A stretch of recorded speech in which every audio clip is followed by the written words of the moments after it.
right now we have 5 people working on the team, and they all have a specific role. We have a guy that works on the mocap, and we have a guy that models all of the head geometry for the characters. We have a guy, which is me, that models the bodies for the characters. We have a guy that textures the characters and makes them look pretty and nice and gritty or whatever. And we also have a guy that generates level of detail models for the characters. After you get a solid design, you model the character in 3D, and that's the key part of the process, the modeling, because without the modeling, the characters, no matter how good the textures turn out, the character might not look as real as we like it to be. So modeling is very key. So we model the character and we skin the character so that he can animate, and then we generate LODs, level detail models, and then we export the character and put him into the game engine and see how he works out. And then it's a lot of tweaking involved. Sometimes it never works perfectly first time, so we'll go back and retweak the geometry or textures or whatever, and then export the character again and put him back into the game. The Ghost Recon characters are very different from the characters in Rogue Spear, because obviously polygon count, we have a higher polygon budget on the Ghost Recon characters, but beyond that, the Ghost Recon characters have a lot more bulk than the Rogue Spear characters, because Rogue Spear characters had to be sneaky and quiet and stealth, take a stealth approach, and they couldn't carry as much gear. And the Ghost Recon characters, they have to carry a lot of gear, so they look, you can immediately see the difference because they look bulky and they have a lot of packs and all kind of gear on them. So they look a lot heavier, and they have to because it's a different type of game. They're not so much concerned about the close quarter combat or the stealth. They just get in and try to get out. Okay. Well, the whole key to this type of game is realism and trying to be authentic. And we felt that the best way to capture the realism was to capture a real person. And we've done it throughout all the Rainbow projects, and including this Ghost Recon project. And we felt that why break a good thing when it works? So yeah, that was a challenge, because we tried a couple of different things. Like for the death motions while a guy was running, we had a guy that would stand on one end of the mat in the motion capture studio, and he would run, basically, doing his movement, and he would run, and we'd have a guy standing at the end of the mat waiting for him, and when he came off the mat, he'd push him so that he could fall over and try to simulate the hit. So that worked out pretty good. So that's how we captured the motions for guys running and getting hit. And for the bullet hits, when the guy takes a bullet, we tried to like nudge the guy with like a pole or something or stick and try to simulate it like that, but that didn't turn out too good because the motions ended up being kind of slow, and we need the motion to snap, because when you get hit with a bullet, it's like phew, you get hit hard. So we ended up having a guy that was performing, just simulating getting hit when we told him where to get hit at. So if he was getting hit in the head, he'd get in his position, and then his head would snap to the side or whatever. And we just tried to think about all the possible ways the guy could get hit and try to capture all those. And we basically just generalized. So if a guy's getting hit in the head, we have a shot where he gets hit in the head, in the front, the back, or left, or the side, or wherever. Well, Damon Rogers is our effects artist. He uses 3D Studio Max, and he does it through a lot of particle animation or a billboard animation. Him collaborating with the engineer Curtis Smith, those two guys sort of do a trial and error on all the effects.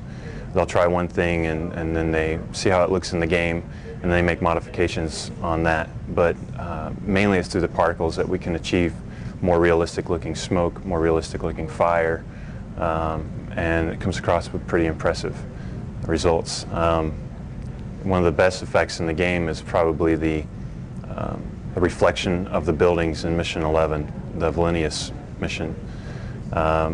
That was a pretty cool effect where you're walking down the streets and you look in the puddles and you can actually see the reflection of the buildings in the water.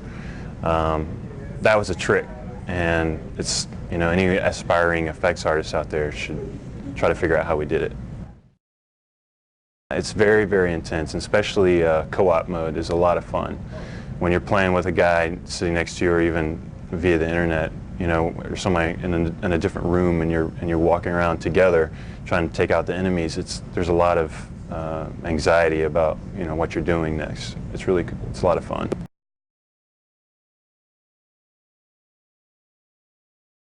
The outside spaces initially were much more challenge to design, to come up with a process to get them into the game properly and to make sure that they were fun. Once we got past that challenge, it became actually much easier. Once we had the basic play mechanics figured out and the things that we knew worked, then it was much easier to implement those on later missions. Where on Rainbow Six or Rogue Spear, you had to continually design as you went, and with a smaller team we didn't have as much opportunity to revise what we had put in. I think what they'll like most, and what I like most about it, is that it follows the same lines as the Rainbow Six series in terms of overall kind of look. We've established our own type of look, but it takes it 10 times better. We've added much better lighting, and that's one of the first things people noticed when we started releasing screenshots and things, was the lighting is a lot better. So you have the same knowledge and kind of you feel comfortable with the technology when you're playing the game, but it just looks so much better, and we've been able to do so many more things that we've always wanted to do in the Rainbow series. The Ghosts are a special forces unit in the U.S. Army. They're Green Berets. They don't get all the tough assignments. They get a lot of tough assignments, but then the Green Berets always get a lot of tough assignments. To the player who's playing the game, you might feel like, oh, you're single-handedly fighting the war, but really what's going on is there are lots of units like the Ghosts who are out doing things in parallel with you. There are lots of armored divisions and other special forces units who are doing missions. You just don't hear about them because you're focused entirely on what you're doing. We do have some specialist characters that get brought in if you complete special mission objectives, and those are drawn from other backgrounds. Some of them are U.S. Army Special Forces. Some are British or German units that are British or German soldiers that are temporarily attached to your unit. Some of them are partisans that you might find fighting alongside the people you're trying to help, and some of the other missions that are brought in to be temporarily attached to a unit. So there's a wide variety, but the core team is all special forces. Keep moving. There's a tremendous temptation to sort of just stop and snipe at the enemy at a distance and say, oh, there's somebody, I'll shoot at him, I'll shoot at him. And that works in a lot of shooters. What will happen in Ghost Recon is that the AI will come after you if you do that. And so if you intend to just sort of hang back and pick people off from a distance, that usually doesn't work very well. The other big tip is be sure to use your other teams. By sending your other fire teams in along with you, by using the command map, you can deliver a lot of firepower really quickly and totally overwhelm the enemy before they even know what hits them. Whereas if you go in by yourself, you're really relying entirely on your own twitch skills, and with sort of the one-shot kill thing, it's hard to take somebody out that way.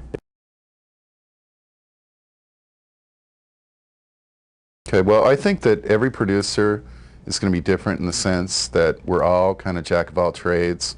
With me, my background kind of brought some music and audio experience into the fold, and so I was able to work with Brian a little bit and develop some high-level ideas for the game, and then we'll pass that along to the team and see that idea come to fruition.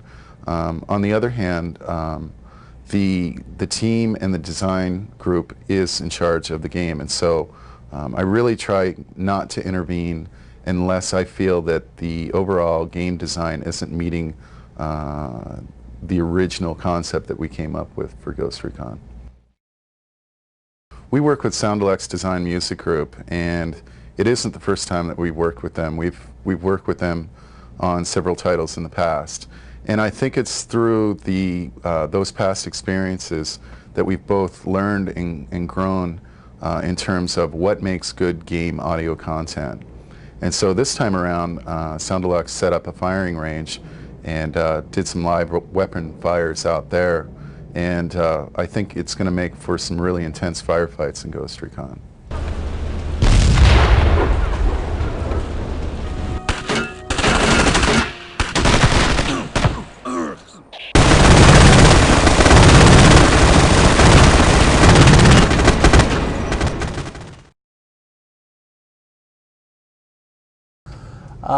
Well, right now Ghost Recon is super fun. It's very intense, very loud, very in your face, lots of action, lots of explosions, just lots of big effects. It's like Rogue Spear on steroids. I mean, it's so huge. Every time I play it, I just start breaking out in cold sweats and getting all scared and start ducking my head and peeking around corners. It's just a really, really intense game. Well, I like to think it's really just a balance of both. It has its combat sim in that it's realistic. One shot, you die. One shot to the head, you're dead. Shots to the leg, you know, you're limping around, you're seriously impaired. However, it's also, I mean, we know this is a game. It has to be fun. So we're doing everything we can to make sure that the sounds are so cool. You know, the situations we put the player in and the problems they have to overcome are really fun. So yeah, it's just a nice combination of both. Well, Red Storm's had a nice working relationship with the military and other organizations in the past. However, the nature of our relationship needs to be kept kind of quiet. They've been a great help. They've given us a lot of research material, but as what they've actually given you, I'm sorry, I can't really elaborate further.